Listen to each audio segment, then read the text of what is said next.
इस्लाम कोट भरिसां ॻोठ भावे जो तड़े उनजा रहवासी आहिनि जेका थरकोल ब्लॉक 1 जेका उन ते कंपनियूं जेके कमु कनि पियूं शंघाई कंपनी ऐं साइनो जेका सिंध कंपनी आहे उन्हनि जे ख़िलाफ़ ई मुसलसिल 5 ॾींहंनि खां जेके एहतजाज कनि पिया। अॼु बि इस्लाम कोट प्रेस क्लब ते एहतजाज करे पहुता आहिनि। अचो त हुन सां ॻाल्हि ॿोल कयूं त हीअ छा था चवनि। असांजे ॻोठ जे कोलनि जो जेको पाड़ो आहे उनजे चओ तरफ़ जेको सो कंपनी वारा बिल्कुलु हाणे हिकिड़े पासे चरी खोटे छॾी आहिनि, ॿिए पासे रोड अची वियो, टे पासे बि रोड अची वियो। हाणे ॿाहिरि निकिरण जी उन्हनि खे घटी बि कोन्हे का। ग़रीब आहियूं असां, मिसकिन माण्हू आहियूं। असांजा जेका आहिनि घर जे पासे में मशीन चरी खोटे छॾी, ॿिए पासे असांजे चरागू बंदि कया आहिनि।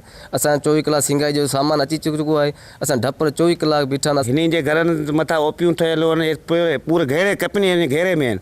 ठीकु आहे, हिन ते इंसाफ़ कयो वञे। ॿियो जो खुले मैदान ते थैलियूं वग़ैरह उछलींदा उहो असांजे माल जे लाइ नुक़सानगार आहे। कंपनी लॻी आहे जंहिंजे करे असांजा कोली तमामु ॾुखिया आहिनि। माल ॿाहिरि निकिरी नथो सघे। सिंध हुकूमत खे अर्ज़ु कजे थो त असांखे ॿिए पासे किथे बि असांखे प्लाट ॾिना वञनि। असांजे घर जे पुठियां माना चो दीवार लॻी वई आहे। असीं ग़रीब माण्हू जेका कोई पासे मां निकिरण जी घटी कोन्हे।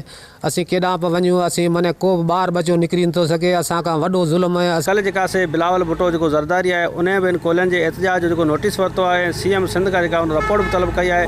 उन बिलावल भुट्टे वारे नोटिस खां पोइ जेके कंपनियूं कमु कनि पियूं उन्हनि में जेका थरथलो मतिलबु आहे।